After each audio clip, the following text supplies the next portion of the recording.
Hi everyone, from me, Brent Graham of Good for the Game. It's our final edition of the handicap for the year. Going to take a little break for a few weeks, probably be back in mid-January.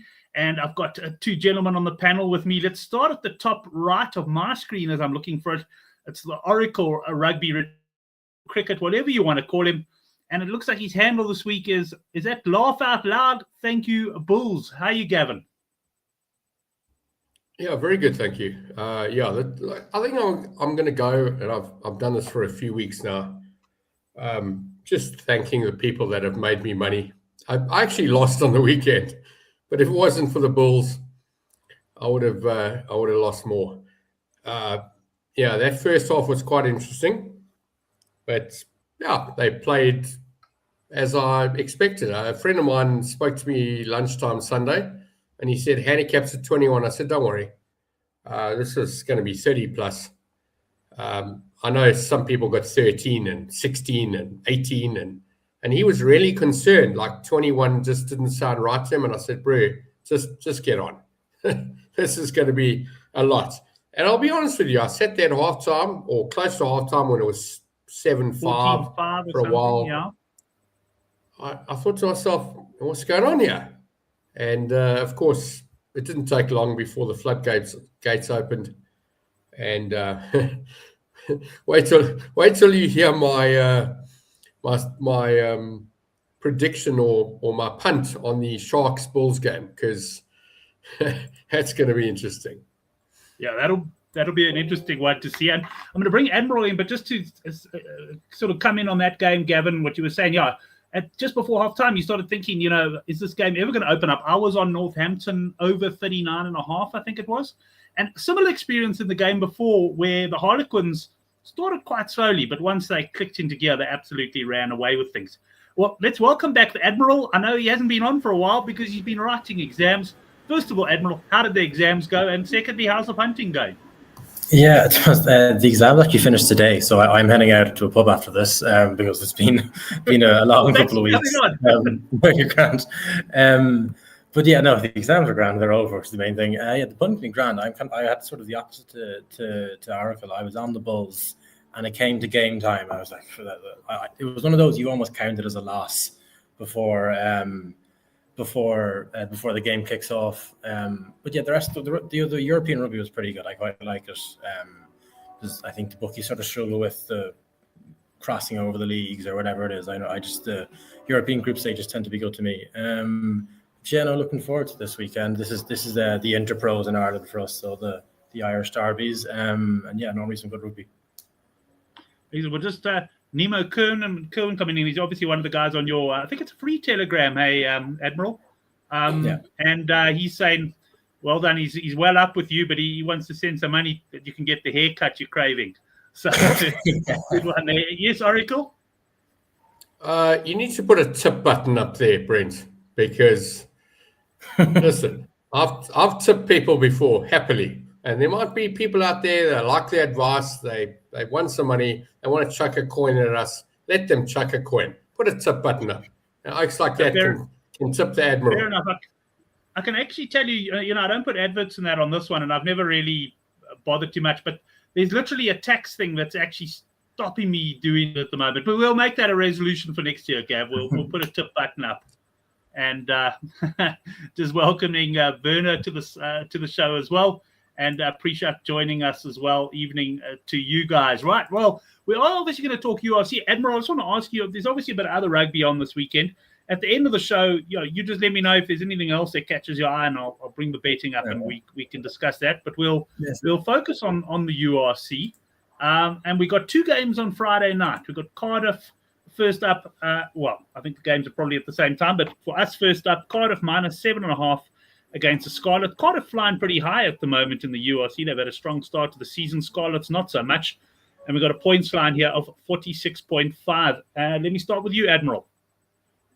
Yeah, so Welsh Derby here. They both got pretty full teams out. I think Cardiff missing like a couple around the pack. But yeah, the Scarlet started this year and they looked like an amateur rugby team. Like, I don't know if you remember, they got nilled against the Stormers, battered by Munster. They had a couple they had a couple of shocking results. They were awful at the start of the year, but they sort of picked it up the last 3 games. Like they beat they beat a decent Glasgow team. They beat them 23-0. They ran the Bears close at home, and then last week they were in Bordeaux and they lost, obviously. But to be honest, I actually thought they did all right for themselves. Like they lost by 29 or something. I mean, they're never. Admiral, my biggest bet of the weekend in the end, it wasn't meant to be my biggest bet, but was Bordeaux over 8.5 tries. And I thought they would absolutely run through that Scarlets team. Yeah. And as you say, Scarlets put up a pretty noble fight there. I mean, they were well beaten if you look at the final scoreline, but I agree with your comments fully. They actually performed above expectations, and a bit of a nail in the coffin for me as I come into the end of the year. Like as you say, like listen, the names in that team are never gonna challenge Bordeaux at home. But it's 7 this week. I think they're gonna stay within the 7 this week. Like I was having a look at the head-to-heads, historical head-to-heads I do look at for derbies. I do think they matter. And funny enough, the last 4 games in this fixture in Cardiff, the Scarlets have won these last 4 games away from home, and they have a pretty good record against Cardiff in general. It's 10 games since Cardiff covered a -7 against the Scarlets. And with Scarlets sort of picking up form the last 3 games. Cardiff have been good, but they're not sort of blowing teams away. I think I like the Scarlets here. Not a big bet because Cardiff are a better team for me. But I like the Scarlets to get a losing bonus point. Just quickly, the points line 46.5. I see it looks clear from what I can see, but probably cold and potentially a bit of moisture around as well. You think that 46.5 is about right for the derby? I'm gonna, for a lot of these games, I'm gonna say I like unders. This one, if you made me choose, I'd pick unders. But I think there's a lot of opportunities this week to go unders, and this isn't a particularly good one, I think. Right. Well, Fareed is with you there on the Scarlets on the plus. And now the only question is, what will the Oracle do on this game? Will the Oracle do anything on this game? Let's find out. Are you muted, Oracle? I think. Yeah. My apologies. I was muted. I've followed the Scarlets for the last few weeks. Not every game, but I've watched them and I've taken note. I am interested. I agree with the Admiral here. I think this +7, and I like the 7. I mean, we've discussed. I'm going to do the Zuma 6-7, or Alpha, whatever it's called. I think 7.5 plus is a good number. They can win this game. Interestingly, the points total of, did you say 46? 46, yeah. That would have only not arrived in once out of the last 5 fixtures between these 2 teams. So, I'm not a points punter, but I think you need to take the Admiral's advice here and leave this one alone. I'm a plus punter. I will have a bet. It looks wrong. And it's a derby. And I've always said that. I mean, I go back to Super Rugby days. You give me 3.5, I was always back in the plus team. I made money on it. Otherwise, I wouldn't have done it. It's really, I didn't keep records, but it's just that feeling you have. Plus 7.5 seems too big here. So the boys are aligned on that one. There is another game though on Friday night, and I guess often on Friday night you've got to pick which game you really want to get involved in. Gavin, I'll start with you. Your Leinster -9.5 up against Ulster, and we've got a points line here 49.5. I'll bring up the teams now as well, but quickly check in the weather forecast for what it's worth. I say that because these things change so quickly. But it's also cold, overcast, shouldn't rain, and humidity not too bad there, right? So we've got a 49.5 line. What are you doing here, Oracle? I'm not doing anything, but what I will say is that the Leinster, going back to our conversation on the 0.67 or 7-10 to win the tournament, I'm just pure numbers. This 9 will be too high. They priced out, overpriced. The value's with Ulster, but you have to be confident that it's the right team on the right day to back them. I don't know much about this fixture. I'm not going to get involved, but I can tell you from Crusaders, New Zealand, we've seen it all over the place. When I see the team that's 7-10 to win the tournament at -9, I'm already thinking 6-7, -6, -7, -8 maybe, but -9 too high. If I look at the previous results, 41-17, 27-20, 40. I mean, they've beaten this handicap a couple of times, and you'd have to go back a couple of years before it was a close game. I don't know. It's one of these games I'll watch a little bit, but unlikely to punt on it. Well, let's go down to the Admiral now, because, of course, he is in Dublin, so might even be going to this game now that exams are finished. Admiral, what do you make of this one? What's the mood in the Leinster camp at the moment? Yeah, I will be there. We are. I say we. Leinster. We're really bad. I think. It's the middle of December now. Like, we are well into the season, and there's not been a good performance yet. Like, really, every single game, like, they've struggled. Like, battered by Munster, struggled against the Dragons. I mean, the Dragons, like, battered in South Africa twice. Like last week against Leicester, like, that was a second string Leicester team who, they were they losing at 60 minutes, I think. Harlequins sent over a second string team to play the guts of the Irish team, and they really struggled. Like, they've been really bad all year. I think the reason that this is 9.5 is that it's the names, and like Kevin was reading out the past fixtures there. Ulster were a worse team 2 years ago, and Leinster were a better team 2 years ago, but they're getting closer now. I mean, this opened at 15. I have 13.5, but I still think this 9 is value. I mean, the Ulster starting 15 is really good. I mean, there's some names that, a lot of people recognize. There. Angus Bell is the Australian prop. Augustus, the South African number 8, has been huge for them. And then they have a couple players back from injury. Jude Postlethwaite, very good outside centre. Plusky, I think, was injured for a bit as well. Yeah, the starting 15 is really good. The bench is the only sort of problem with Ulster here. It's not a really bad bench, to be honest. And then you look at the Leinster bench, and immediately Sheehan and Furlong jump out at you. But then there's a couple, the two McCarthy brothers, really good players. Fintan Gunn's a good youngster half, and then Max Deeg, Harry Byrne, Irish internationals. It's a really, really strong bench, and that will be the one thing that will sort of make you worry. I think Ulster can win this game. It really wouldn't be a surprise to me if Ulster win this. Like, if you're looking at how these two teams have been playing, Ulster, I think, are the surprise package this year. The Stormers and them are the two sort of big overperformers so far this year. They've been really good, Ulster. And then the points, this is one of the unders games for me, I think. Leinster are an unders team because they defend well and they hold the ball and they don't do anything with it. I mean, they had the ball for the whole of the first half against Leicester last week, all the territory, all the ball, and they scored 6 points. No, I think they'll probably break 6 points this week, but I imagine Leinster this will be a bit of an arm wrestle, a tight game, and then the strong Leinster defence and bad Leinster attack will drag this into a bit of an unders. Plus and unders for me. And if you're an Ulster fan, I mean, take the money line. I think you've every chance of winning it. Right, Gav, you want to add a bit? Yeah. Yeah. So I analyze people as well as numbers, and I'm going to tell you what you just witnessed over the last 2 minutes. Is a guy who's telling you Ulster winning this game. You've changed my opinion on this game, Admiral. I'm now punting Ulster on the board. I'm not even going to take the handicap.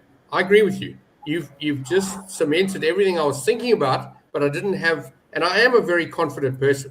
I just didn't have the confidence to go into this because I haven't looked at it that much, and I don't know that much about both of these teams. I'm obviously concentrating on South African rugby, but yeah, my gosh, you're right. And Brent, you and I have said this as well. How is this team starting at big minuses and starting at tournament winners at 7-10 when they've had the worst start in Admiral? I know you're nodding your head, but you probably know. I'm going to say 10 years, 12 years. This has got to be their worst start in a long time. Yeah. So this is the time to make money on this. The algorithms haven't caught up to the humans. The humans can see that there's a problem here. And I'm involved now. I'm on the board here. I'll stay on the board happily. Not a lot of money, but I'm going to have enough to sit me on the couch and keep me awake for the entire game. And yeah, I'm interested. I'm just quickly looking. Stefan come with an interesting play. The Ulster half time and Leinster full time. And I mean, that is a stacked, as Admiral said, that's a stacked Leinster bench there. I just want to see if I can get a price on that. I'm not sure. I think that's probably a good price. Anyway, you should get probably somewhere around 6-7 to 1 on that, I would imagine. Gav, just as a matter of interest, just over 3 to 1 Ulster on the board. That's enough, because this double, what you're talking about, Ulster-Leinster, is probably 6 to 1. Now, imagine you get the first part right. And the first half is so much where they're winning by 10, 12, where it's difficult to win from there. I'm not talking about 2 or 3 or 4 points or less than a try. I'm not a big half-time, full-time putter. I've had a few in the past. I'm not going to claim to be up on them. I can't even remember. There've been so few of them. It just doesn't catch my eye because it's just spinning that wheel on the roulette table. It's a speculative play, Gab. I agree with you. It's a sort of play I will. And I think there's people out there with enough knowledge to make money out of that. Not me. Yeah.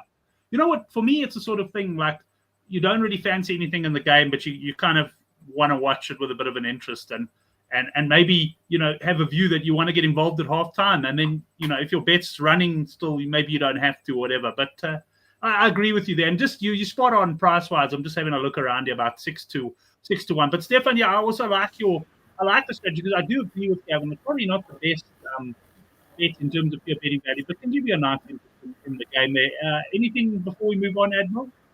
Yeah, I might just almost. This is more of a grievance as a point of grievance as a Leinster fan, but like the team, like the first couple of games of the year, the team was all messed up because half of them are on the way with the Lions and they need the extra. They have to get their holidays or whatever. And then they came back in. They played one game against Munster, got their asses kicked. Then they went in Darling camp, and so they were gone for another month. And so now they've only. Ninaber and some of them have been saying it like we've barely seen each other since May, and so you just what looks like the main problem at the moment is that they haven't spent time together. Like there was the final pass is nearly there sometimes, and just there's a bit of sharpness or a bit of lack of cohesion or something like that, and they're missing it. And so what have they done for this game? They've chopped and changed half the team. I don't understand it, to be honest. Like we're resting players here in a game that we might lose that we really have to win. I don't understand that at all, to be honest. Maybe they don't think they're going to lose. They can play. They might not, but they should be able to play 3 or 4 weeks in a row. Like they're athletes; it's their job. Admiral, I think it's something that it's probably whether it's a criticism or not of Leinster, I don't know, but it's something that's cost Leinster in the past. Resting for semi-finals and then coming away empty-handed in the season, and instead of sort of maybe just going for it. And it is something. I mean, I do appreciate the workload on players, but some of the players, like a guy like James Lowe, I see he's in the team, but that guy's got an incredibly light workload compared to some of the other players around the world. A guy like DuPont, when he's fully fit, if you're playing in that top 14, they're not interested in resting you unless maybe it's for a competition they're not interested in. They play you every week there. Yeah, and they're not made of glass like these guys. They're very fit, they're very strong. But I think the whole world seems to see that it's been a problem for Leinster apart from Leinster. But anyway. Well, as many women say when they've been with the Oracle, they don't make them like they used to. But we'll leave it at that for now. Yes, and bring in 100%. Right, let's stay with the Admiral for the next game. We got the Stormers 6 out of 6 in the URC, 2 out of 2 in the Champions Cup. They've been absolutely on fire, although they scored 1 try too few for me last week. They started off so quickly against La Rochelle and went to sleep. I'm having one of those runs where I just can't get over the line. It's been leaking quite badly. 13.5 points here, Admiral, the handicap. Unfortunately, don't have any points lines, but the weather in Cape Town looks pretty damn good. Maybe just a bit of wind about on Saturday. Yeah. 6 out of 6, 2 out of 2, and the Lions are like 0 out of 6 and 0 out of 5 or whatever. They're useless. I didn't watch them last week because I can't bring myself to watch Lions Newcastle. That's too much. But I gather they were bad. I think I saw they scored 1 try and it was a sort of an intercept or something or a breakaway. They actually, to me, and I'm also didn't watch they the whole butchered game. chances. They butchered. That's exactly where you are. They had opportunities to put that game away, and from what I can gather, and also I think I was watching another game. I can't remember what it was, but they had every opportunity to put that game away, and they failed to do that. And and it was something about, I don't know, there was something even about the coverage that was like second tier. It was, the camera angles and that. It just wasn't a very looks good a bit second tier. Newcastle looks a bit amateur. But I mean, exactly. Like the Stormers aren't going to give you that many chances. I mean, it wasn't a full Lions team, but it was the guts of a Lions team, I think, there. So they've had to travel back and forth. I mean, the Stormers. My problem with the reason I'm not sort of like mad on this was just how sort of they were a bit sloppy the last week. Stormers. I mean, like they could have won. If they were sort of switched on, they should have kicked on and won that by 30 or 40. Like the La Rochelle, like they were talented and they were up for it, but they were only. I mean, they were my age essentially, the whole team. Like they were like 21 or 20 years old, and they were just there was a bit of sloppiness, a bit of like we've won this game, we're gonna have a bit of fun now. But yeah, no, I mean, I was going to say I don't know anyone who'd be on the Lions Plus. I have a feeling I might know one person, but we'll find out. Yeah, we'll find out. But yeah, I think I'm going to be on the Stormers, or I'm going to wait for maybe a points line, because the Lions can score, in fairness to them, especially in good conditions, and they can't defend. So yeah, I wouldn't, if I get sort of maybe a mid-50s points line, I'd have a look at Stormers points or totals points, but yeah, it'll be some sort of play on Stormers, I think. Right, we're going to go up to Oracle, and I actually think Oracle in past seasons would definitely been maybe on the Lions here, but I've got a feeling he's going to say, no, the Lions aren't ready for this game, go for the Stormers. Oracle, what you going to tell us? Listen, the Admiral's 100% right with regards to the Stormers. They were sloppy. I mean, you lost your bet. I lost my bet. And Chris, all three of us won different bets. You had tries. I had the handicap, and he had Stormers points, and none of us won. And we all needed one more try. One more Stormers try would have seen all of us home, eh? And a try a go, in other words, their second last try, they were throwing the ball around like they'd won the game. And I didn't like that kind of behavior, and I've seen it before. And I'm going to tell you, I can't remember, and I know you're probably going to laugh at me here, but I can't remember the exact number handicaps that the Stormers have had against the Lions at home. And I was at the game 2 games ago. I wasn't at the December game, I was at the June game last year. I hear the Admiral, they butchered a lot of stuff, but you know what? They beat the handicap against Newcastle. They lost by 4. They could have won the game. But at the same time, Stormers could have won that game 16-0. And, they didn't. And I think that the results, if you'd had a bet if you'd had a bet on Newcastle minus, and you'd had a bet on Stormers minus, you would be more upset with the Stormers than you would about Newcastle. The Stormers were poor, and then they shake each other's hands and they're half-fiving at the end.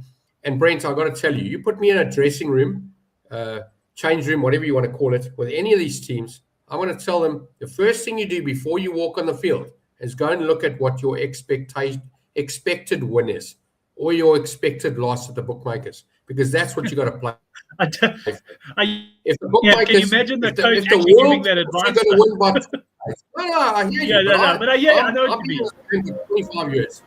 I'm going, if the bookmakers say you should win this game by 28 and you win by 21, I'm sorry. You don't high-five each other. You don't fist bump each other. You go home and cry for an hour, drink water for 4 hours before you're allowed to have a beer.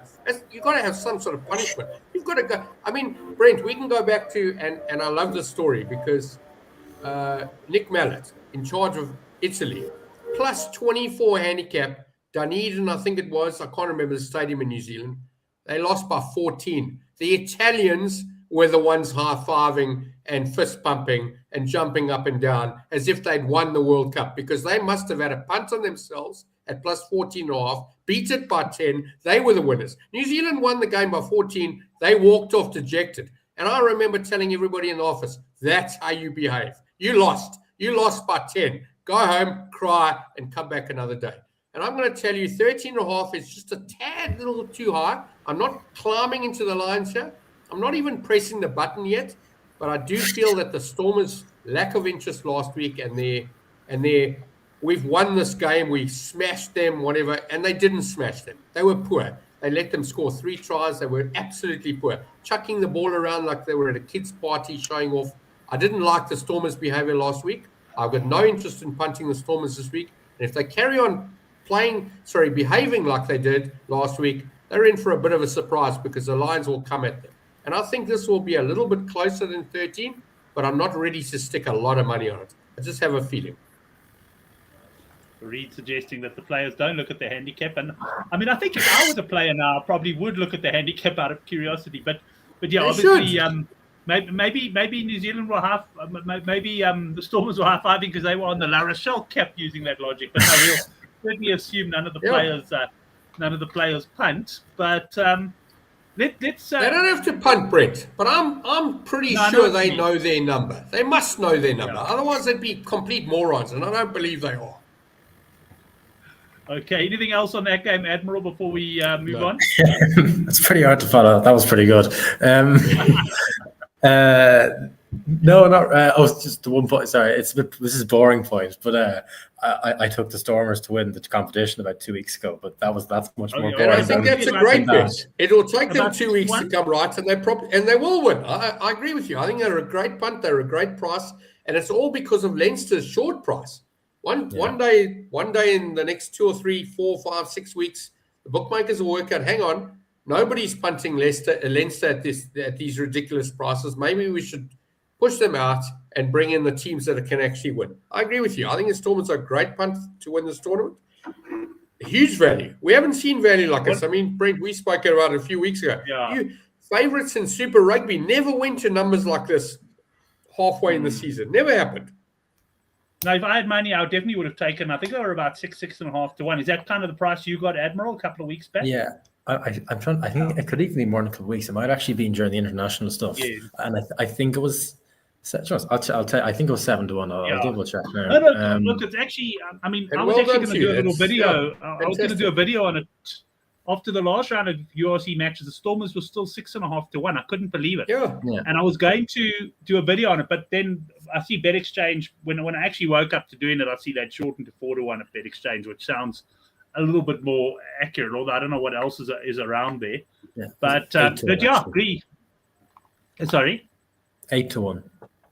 8 to 1. Wow, what a great price. Yeah. I mean, if you look at it, they got a lot of home games. I mean, they've shown they can win on the road. And I mean, you won home advantage going into those playoffs, no doubt about it. I think they're 11 points ahead of Leinster, who are realistically will probably finish second. I mean, Glasgow Bulls will have something to say about that, but 11 points ahead is, it's 3 games. Like they have to lose 3 games that Leinster win. That's a lot. There's not that many games. It's not that long of a season. And we're nearly halfway through it. I'm just reading this. I think the names are, but Gavin seems like the Oracle's cool uncle. I think it's he is the Oracle, but he could be the Admiral's cool uncle. There's a good chemistry between the two. Right, Gavin, take us away, mate. Benetton minus 10.5 against Zebra in the Italian derby. You'd have to really dig deep to see. Like this also, when you see double digits in a home or a derby, it feels wrong. But in this case, it's not wrong. I'm going to tell you the minus is the right way to go here. Again, not a massive punt, but there's enough for me that Benetton are more than 10 points better than Zebra. This could be a 20-point game. I'm not suggesting it's a 30 or 40-point game, but I do think they'll beat this handicap. And I am interested in the minus here. It looks too big, but it's not too big. Fareed saying he's all over Benetton. What has the Admiral got to say? Yeah, I like Benetton too. I'm kind of a Zebra fan, but exclusively for home games. They really get themselves up. And the next game is the reverse fixture. So Zebra at home, which Zebra will target, and I think they'll probably have a good chance to win. I mean, the teams have to be announced. I imagine Benetton will be full. I wouldn't mind if Zebra wanted to rest a couple. And the one little, I mean, I never know how much these things actually matter, but it's Thomas Alberno's the out half. It's his last game. Funny enough, he's going to Toulon mid-season, which is a little bit weird. I think they're getting Garbisi back they're doing a swap deal mid-season. All very weird. But so this is his last home game for the club. If that makes any difference, I don't think it really does. But if you're into that stuff, sure. But yeah, I'm not hugely confident, but yeah, minus, and then plus next week for Zebre at home, I think. Nemo's on top form today. He goes, with the Darts World Championship being on, if you three had to pick a nickname, what would it be? Brent the Bulldog Graham. I like that one, the Bulldog, eh? And I'm very pleased the Darts I think they only start here in South Africa. Well, they would have started now, the 15th, I believe the Darts has been covered. So certainly do enjoy that. Before we move on to the next game, quickly, Admiral, do you bet on the Darts at all? I quite enjoy it, but I don't really punt it. Yeah, to be honest, it's actually the sign for me every year that my exams are over that I get to sit down and watch like a plumber play a fireman in darts. It's brilliant. Yeah, I really enjoy. I like the World Championships. But I think it's been on the first couple. The first couple of days. I saw a Kenyan fella actually. He won today against De Decker, who was one of the ranked players. I didn't even know they played darts in Kenya, but there you are. That's fun stuff at the World Championship. But yeah, I'll definitely be having a couple punts on electricians to have the most 180s or whatever it is. It's good crack, that. Yeah, it's great, and the atmosphere is tops as well. Right, let's stick with you though. Glasgow Warriors -9.5 against Edinburgh. Scottish rugby going pretty well at the moment, although Edinburgh with their weekend team took a bit of a clap last week. But Warriors -9.5 here in the derby. Yeah, I was on Glasgow last week on a +7, and at halftime I was a little bit. I hadn't lost hope, but there was a bit of win. It was 21-0. They were 21-0 down, I believe. I didn't watch that game at all. And wow, and they won. It was brilliant. I saw 45 at half time, and I think someone said there was 80-1 somewhere. Wow. Someone might come in and fact check me there. But yeah, it was I think maybe the game of the year, the best game I've seen in club rugby this year anyway. Toulouse really, they battled in the first half, and then it came from nowhere. Glasgow barely had the ball in the Toulouse half in the first half, and then the second half, Toulouse barely had the ball in the Glasgow half. It was the game where, like, if you're sitting at the wrong end of the stadium, you saw absolutely nothing for the whole game, and if you're at the right end, you saw the whole match. But yeah, brilliant game. Glasgow were great. This week, it's actually not in Scotstoun, the usual Glasgow Stadium. It's in Hampden Park, which is the soccer stadium. But the handicap, I would lean Glasgow here. But what I do like is the points. Now, it's not out yet, but I think you're going to get 47, 48, 49.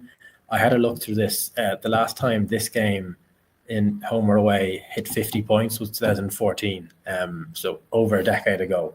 So, if you get 50, take that. But I think you'll probably get mid to high 40s, and I like that this and Leinster, the two strongest unders plays for me this week. So yeah, the handicap, I'd lean Glasgow, but I prefer the unders, assuming we get between 46 and 49. Yeah. Somewhere over the mid 40s there, Gab. First question: why are they playing in a soccer stadium? Do you know? It's just bigger. Scotstoun's not that big. I don't know, maybe 10,000, but Hampden Park is, it's maybe 60,000, and they won't sell that out. But like they'll make more money is the answer. They'll get like 30,000 probably or something. Yeah. Yeah, I'm a minus punter here. I know I'm going against what I said at the start of the show, but these two derbies minuses just seem the right way to go. So yeah, I'm a Glasgow minus punter. Happy. Right up. Not a lot, but feels right. Nemo Cohen making the point Edinburgh did rest a few players last week, so I guess we can expect maybe for both. I'm assuming these guys also play again, Admiral, afterwards as well. Yeah. So the reverse fixture, yes. In Murrayfield next week. Right, okay, that's going to be a good one to keep an eye on there as well. Let's stick now with the Oracle. We already know. Right? Sorry? Edinburgh, the Murrayfield. That's bigger than Hampden Park, obviously. Yeah, is it bigger than Hampden Park? That's similar. I don't know. I think Murrayfield's 70. I'm not exactly sure. Hampden Park's football. They get big crowds obviously there. Yeah. But Oracle, We know that you've got a fancy on this game already, but we don't know what it is. We've got the Hollywood Bet Sharks here, -0.5 point against the Vodacom Bulls. Tell us what you're doing here, Oracle. I need to give you a backstory first. So I interviewed this guy for a job. This is in the mid-2000s. So I had 3 questions. The first one was, whatever soccer game was on that night, I'd say, give me a price of the 3 teams. Chelsea's playing United. And then I'd pull money out of my wallet. This is in the interview. I'm interviewing the guy for a job. Put the money on the table. I'd give me 3-1, all 3 teams. So, put my $10. And he'd say, oh, hang on. I'd say, hold on. You know, if you can't pull money out your wallet and you're interviewing for a trading job, I can't have you here. You've got to understand risk. That was one of them. Next question I'd say to people is, you enjoy cricket? And they'd say, yeah, cricket's all right. All right. Bangladesh are playing Zimbabwe, a 5-day game. I'm going to need you to do the full 5-day shift. And then you look at them and you know straight away. And if you can't handle Bangladesh versus Zimbabwe for 5 days, you can't do this job. But my third one was the best. You believe in luck? That was a simple question. And I could say no. So you can't work for me. Sorry. You have to. Now, that guy eventually got hired by somebody else in the business, gave him a job. So we're sitting there, Australia playing South Africa, Tri-Nations. The bet type is first points. And Australia get a penalty right in front of the poles. So I tell Ike, and if he's watching, he knows who he is, put the result in, Australia first. Yes, correct. First points, put the result in, Australia first points. And I see him waiting with his mouse. He hasn't pushed the button. He waits for the kick to go over. And I say to him, why didn't you put the result in? I know he's waiting for the kick. I said, then you do believe in luck. Anyway, the reason for the story is, if you don't believe in luck, you need to watch the Sharks game last week. Because, my gosh, every single thing that could have happened in favor of the Sharks happened. And I'm not joking. How that team won that game, I have absolutely no idea. But in saying that, the Bulls were such rubbish that I'm going to tell you that there's a digit missing here. The Sharks are going to cream. As bad as the Sharks are, they are going to murder this Bulls team. And when I say murder, that's like 12, 15, 18 points. And if you're lucky, more than 20. I'm 100% on the Sharks here, and I'm having a proper go. And if I get it wrong, I get it wrong. But I think I've read this right. The Sharks, although they were lucky, very, very lucky last week, the Bulls are their level of worseness or their level of badness is so far below the level of Sharks' luckiness. And I'm sorry, I saw enough. Bulls are in massive trouble in this game. I don't know what's going on there, but this Sharks team should cream them up. Minus all the way. And don't just take the 9-10. Go and take a 2-1, 3-1 minus. Is value there. Well, I'm all over it. I actually was on the Sharks last week, and I must say, they did have their luck, and also they only but made me sweat at the end of the game where there was like they were defending. Thank goodness they went up on the defensive line out and managed to win that game, because it was just one of those things I could see them losing in the final minute.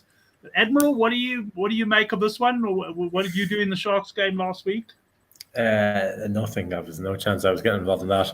That sounded like the Wolf of Wall Street. That was like selling me this pen. That was brilliant. The Sharks was. I'm not sure I get a job at Oracle Bookmakers. I think I like the Bulls here. Not with any confidence, because they're both shite. Sorry, they're both bad.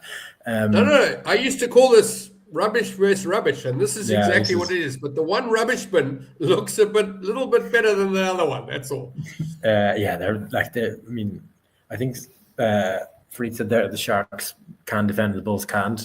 I think the Bulls can't defend. I think it's generous to say the Sharks can. The one thing with the Bulls last week is they did leave half the team at home. Well, not half the team, but they left some of the team at home. And the good bit of the team, essentially. The Bulls are still a better team in my mind than the Sharks. not that much has changed. The Sharks are still, they mightn't have Plumtree at the helm anymore, but it's still the same Muppets running around, and they're missing sort of their. I would say they're good players, but they are good players. But when they put a Sharks jersey on, they look like under 17s. But they're missing like Oxen Shea. Obviously, Atzabet's not there, and I forget who else is it. Maybe Vincent Koch, or anyway, they're missing a couple of their Springboks. The Bulls should be full strength. Yeah, I'm not confident as always, you can tell, but I maybe lean on the Bulls a little bit here. But it's one of those games where I'll kick myself when the Sharks end up winning by 20 and Gav has got his 4-1 or whatever. Next week, Brett. I want to watch him kick himself. We have to put a special show together. I just enjoyed this one. I could be the one interviewing Oracle for a job, and he'd end up taking my job and sacking me. What do you think of that one, Gav? Well, I will tell you, in many jobs I've had people so worried, and I've had to sit them down and say, don't worry, I'm actually not taking your job. Like, I've had to tell people that in the past. It's not something I've said once or twice. I've said this multiple times. I'm so scared when I walk into the office and I tell people and I come up with ideas, and they literally shit themselves. And I go, listen, Brew, it's okay. I don't want your job. You're safe. You're okay. So yes, again, people are watching that know me and have worked with me in the past. I don't want your job. They hired me for this. I came up with that. I don't want your job. No, I mean, it's very similar, Gav. You weren't on the show for a while, and people assumed you were taking a break. But I was just too scared to have you on in case you took over as presenter for the show for the following week. It was only when you assured me that you were. But I don't want your job, Brett. Brilliant. You do a great job. We're having some good laughs. That's why you earn the big bucks. That's why I earn the big bucks. Magic. Right, 2 games left. Oracle, I'm going to start with you. It's not a derby. It's Ospreys plus 5.5 at home to Munster. Minus again. Not confident, but I like Munster. I think they've started well. I know they lost against the Stormers. I did like that Stormers win there. Yeah, I think that they've got a crack at this. It's a win they can get, and at 5.15 at 10.6, I wouldn't even take the plus. Sorry, minus. Sorry, I would again go for a minus 10 or minus 9, a little bit of a price there instead of the 9 to 10. But I think, I expect them to win. Happy, like them. They're doing well. Nothing. I don't have anything. Don't have any. What's the word? Worries about their commitment or the way they're playing. I'm happy. I've done well on Munster. I'll carry on following them. Minus, happy. Minus on Munster there for Oracle. Stefan saying Oracle, if they tell Oracle they're meeting with other candidates, he'll tell them they've got the wrong favourite. Yeah, I enjoyed that one as well. Quick question for you, Admiral. I don't know if you know the answer to this, but it's quite interesting that on a derby sort of weekend. Yeah. You've got you have these crossovers, yeah. Yeah, you got these, and it's like you could have Ospreys against Dragons and Munster against Connacht. Any reason why these are not derbies? As far as I know, it's because the Welsh teams like to do. They call it Boxing Day. We call it Stephen's Day. They like to play on the 26th of December, and then they also play on New Year's Day, I think, is what happens. Okay. So there'll be Welsh derbies next week, and then the week after that, they'll play each other on New Year's Day. And so I think that's why. I might be wrong. That's interesting, Brett. We could also do that. Are you really going to be upset if you see the Bulls Sharks on Boxing Day and Sharks Bulls on New Year's Day? They'll play. Why not? Of course they will.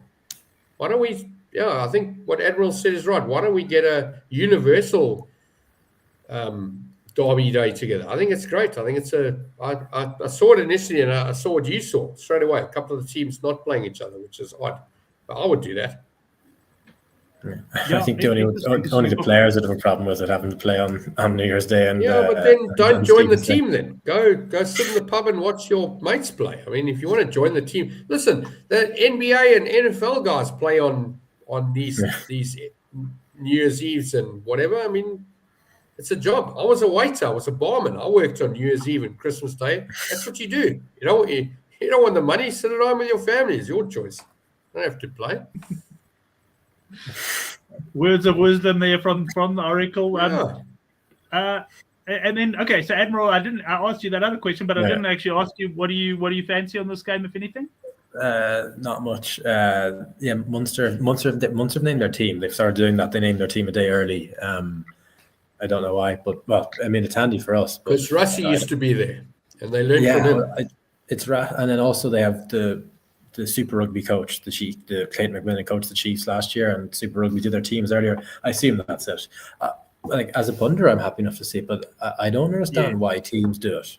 Like if I'm sure, I know they have to name the team, but surely it's in the team's interest to not to leave it as late as possible. But anyway, I mean, I'm not complaining as a punter. They're missing Tygburn, which is the main thing, but it's not a game I have a lot of fancy on.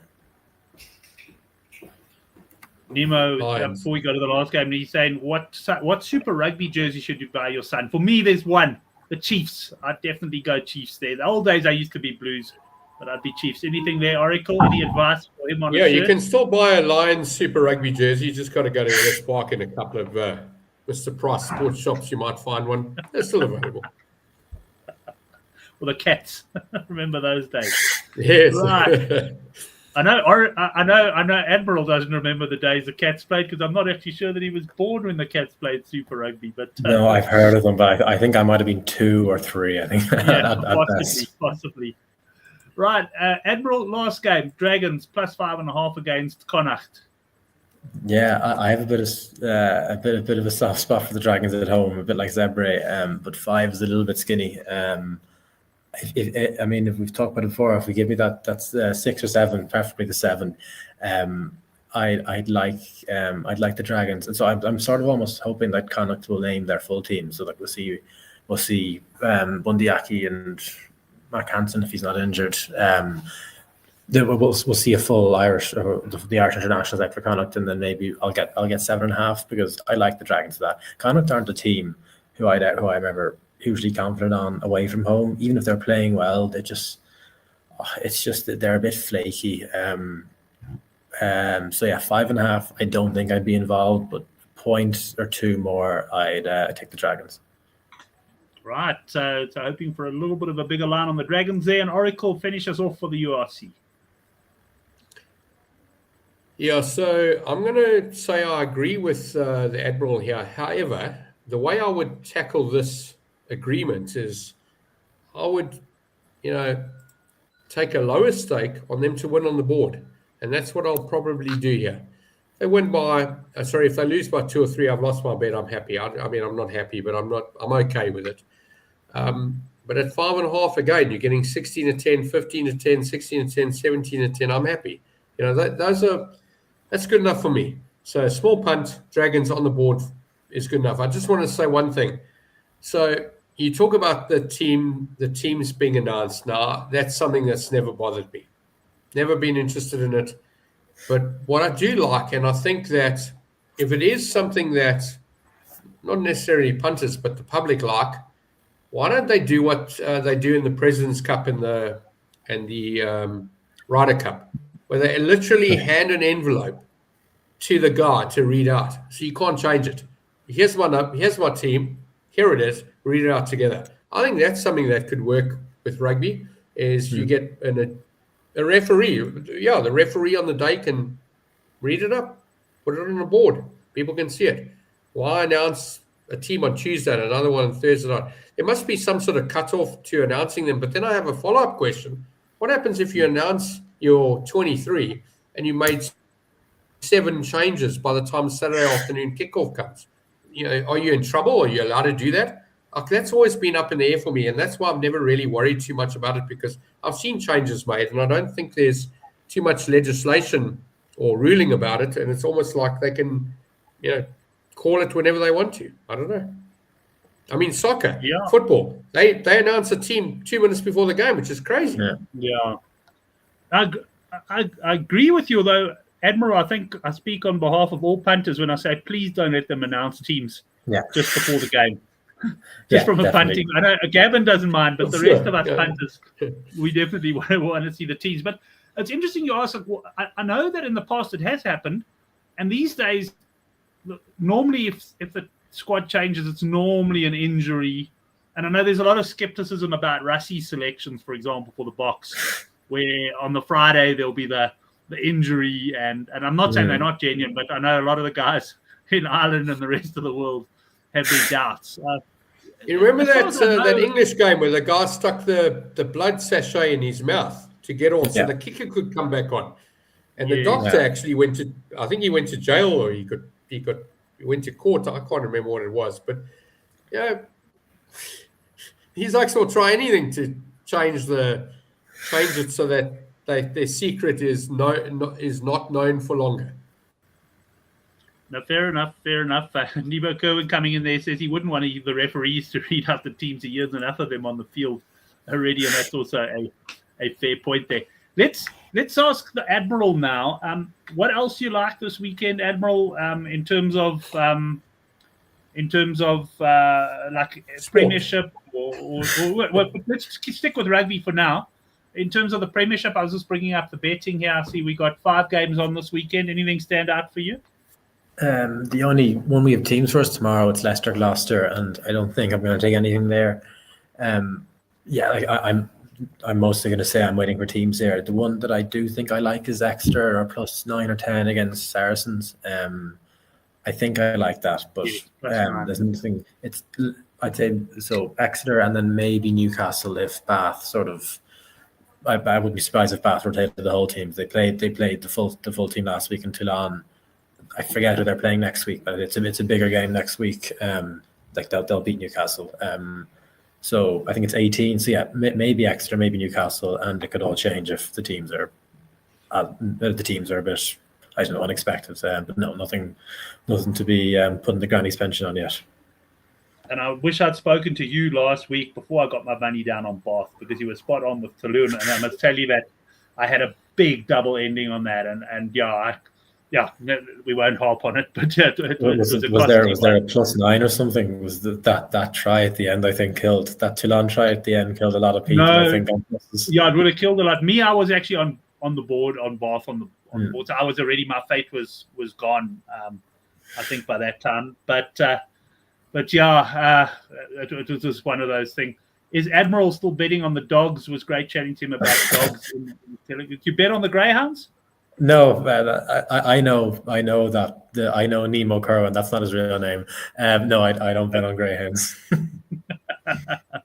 Okay, 100%. And anything else on the weekend? As Gavin said, any other sport that was it just pure rugby for you this weekend? Yeah. So my question, Admiral, is I'm an 80 to 85% rugby punter. The other 15-20% is on other stuff. What is your 15% or your 20% or 10%, whatever the number is? What else do you get involved in? Where you do okay with or make money with? I'm probably pretty much only rugby. In terms of watching, I watch a lot. I watch a lot of other sports. I just don't really bet on them, to be honest. It's just because I know I have a bit of an edge in rugby, and I just don't in other sports. I like watching American football. There's not a chance I'd make money out of that.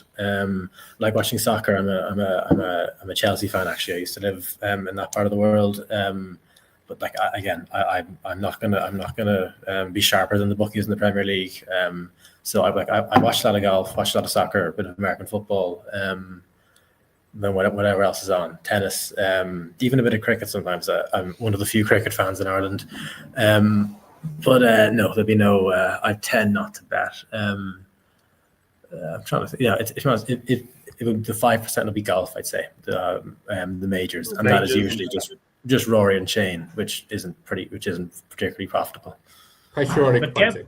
And you, Brent? I mean, you obviously rugby. Before I answer that, I just want to say, listening to the Admiral talk about all the sports he watches, but he only bets on rugby. There's an old head on those young shoulders, and absolutely, like I find it difficult. I find it difficult to watch. 20 years to learn. Sorry. Eh? Yeah, I find it difficult to watch something without having money on it. Yeah, I do. No, that took me an hour. And I'm also mainly I'm like 85% rugby, and this, unfortunately, and I'll be booking a loss for the second time in 12 years. I've had some good years. I've had some years where I've made a small profit, but this year just hasn't gone my way. I fought all the way back, got back up to square. In the last few weeks, I've just been making wrong decisions. So it's not a really bad one. But what I almost feel is though, it has all been rugby. You've had a good track. This year's given my confidence a little bit of a kick. I think the way I've been playing, or doing something differently to the past, which hasn't really been working. But if I talk of other sports, as you know, I'm a massive cycling and Tour de France fan. So I do bet on that. But if I could tell you that on the Tour de France, for me, a big bet on the Tour de France stage is 100 or 150. And I'm usually backing a guy. 200, you remember when you were at Boyles, I got that one guy at 130 to 1, and they wanted to close my account, and I had like $50 on it or something like that. But that's it. I major golf. I will bet on the majors. Of course. Sometimes, actually, at this time of year, I'll bet on, although I haven't got on this Mauritius Open, but I sometimes bet on the local golf because you start running out of things. I don't bet on cricket anymore, really. I know you're obviously a big cricketer. But so for me, golf, cycling, soccer, I gave up years ago punting. I don't even watch much of it, to be honest. I'll probably be more likely to have a bet in the AFCON, for example, than I would in the English Premier League because I'm fancy myself. And the World Cup when it comes around, and the Euros, and the big tournaments, absolutely. World Cups and that, then all rules are sort of off, if I can put it that way. So it's I speak your truth, saying that honest punter, much respect. Thanks. I speak your truth. I've always been one of those guys who believed. I mean, I've never. I think it's also different if you're. I've never. How can I say? I've never been a tipster who charges, and I could never do that because I just wouldn't have the confidence, and it would I don't know. It just wouldn't sit well with me. But for me, it's all about. It is about honesty. I know there are lots of guys out there that always make out like they win, and there are some guys that win a hell of a lot as well. But I always try and keep it as honest as possible. Anything else there, Gav, from your side? Yeah. So for some reason, and I think I said this a couple of weeks ago, we should not be playing cricket in India at this time of the year. It's winter. Last night's game was taken away because of fog. And they went on the pitch every single time, and all they needed was one scientist or one weatherman to say, listen, you can come on here as many times as you like. It's not going to change. Call it off, send everyone home. And a mate of mine from Durban messaged me and said, why aren't they playing during the day? Seriously, why are we having day-night T20 games in India at 10 degrees when it's winter, when we could be playing in the afternoon at 2:30? There won't be any fog. There won't be any mist. They'll actually have a nice game of cricket. But we shouldn't be playing cricket in India in winter. Now, I'm going to say, yes, we've won one of 3 games, and you could have got way more than 3-1 if you'd picked your time in the game. But I'm going to punt South Africa tomorrow. I think they can win this game. It's a decent price. We're not talking about 9-10 here. We're talking about 22-10, 5-2, possibly 3-1 if you look around. I'm interested. We can win this game. And I think there's a bit of value in the price because we're playing India at home. But I've got to say the conditions are not suiting them as much as they're not suiting us because it's winter and it's cold. I mean, we don't play Australia or England during July or June in South Africa. It's great. Nobody plays cricket in South Africa in June or July. It's ridiculous. I can't believe they're doing this. It's crazy. Just something, Gav, while we're on the topic of cricket. I see they've moved the Betway SA20 forward this year. So instead of like a Boxing Day test match, because that normally starts, I think, end of Jan or maybe the middle of Jan. So they brought it forward, obviously, to take advantage of the holiday crowds. Yes. But that is starting as well. So I imagine you'll be following that quite closely. More importantly, I'm rewarding some of my customers. I'm taking some Cape Town people to the Cape Town game. I'm taking some customers to a pole game. Got my son driving us, and he's going to be the runner to get the beer and bring everything back. So pick the guys up, and that's my way of rewarding them. The women, customers that are doing quite good, I'm giving them a bottle of wine and some chocolates. So if any of them watching me, it's coming in the next week or so. I'm quite excited. I'll tell you, Brent, I went to a pole game many years ago, and I went 2 years ago with my family. It was actually my birthday 2 years ago. There's nothing better than sitting on that grass in that 32-degree sun under the tree and having a beer on a Sunday afternoon, 2 2 start. It's wonderful. Sun goes down at 8 o'clock. It's just one of the best venues to watch cricket in the country. And I've literally watched cricket all over South Africa, and that's one of my favorite stadiums. So yeah, yes, I've got some friends coming. I had some friends from Durban last week. We went on the wine tram, and you'll see I met with a tree. The tree's okay, don't worry. I had a few too many and turned the wrong way, and I was moving the other direction that my eyes were looking, and I whacked into a tree, and I was properly sauced up. So yeah, my wife put some first aid on me and sorted me out. But yeah, I'm looking forward to going to Paarl with friends and with customers. And you know what, Brent? It's funny. I took over this business in February. I've actually made some friends, guys that I'll happily have at my house for a braai or for a beer. They're not just customers, and I really, it's nice. I mean, when I look at my phone, and I don't know about you, but if I look at my phone, literally everybody in that list is people I know from the betting industry. I've now met like 10. I mean, I've met lots of people, but sort of 10 oaks that are great, and they have nothing to do with betting, and it's refreshing. Anyway, yeah, I'm going to cricket. Love it. Definitely going to go and definitely punt on it. Gav, I'm going to end. We'll give you a comment before I go to Admiral, because the one thing we are holding Admiral back from is beer, ironically, because we're going out to the pub after this. Yeah, but Gav, it's early for him. It's only 8 o'clock. Yep, but give me your best bet there, Gav, for the weekend. Sharks. If you have one bet this weekend, back the Sharks. The Sharks this weekend, and Admiral, you can. Their luckiness will show up above the rubbishness of the Bulls right now. And Admiral, your best play or plays for the weekend? Probably unders tomorrow in Dublin. I'll be at it, so I prefer if it was a high scoring Leinster win. I don't think it will be. Unders in Dublin, and then I think we're going to get a good price in Hampden Park for unders, 46, 49, as I said. Right. Unders in the Scottish Derby, and that's it. I think. Yeah. Are you going to the game? Yeah, I'll be at the game. Yeah. What does a ticket cost, if I might ask? I have a student season ticket for Leinster, and that is €170 for 11 matches, so 15 quid per game. If you buy a match ticket, I think it's probably, I don't know, is it 30 quid, maybe €30? I'm not sure. I have no idea what that is in round, but 30, €40 times 20.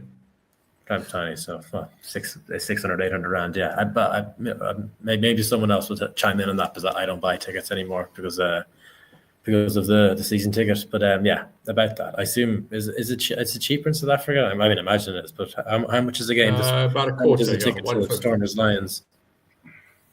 Test matches are quite expensive here, but that's it. But anyway, guys, thanks to all the guys who joined us in the live chat for the final show of the year. We'll get going again probably mid-January. And then, of course, Oracle, to yourself, thanks for all your contributions, particularly towards the second half of the year, where you were pretty much a mainstay on the show. And Admiral, always good to have you on. Please do finish your exams and behave yourself in the pub. I'm going to leave you with these words. When you go out to the pub tonight, don't do anything the Oracle wouldn't do.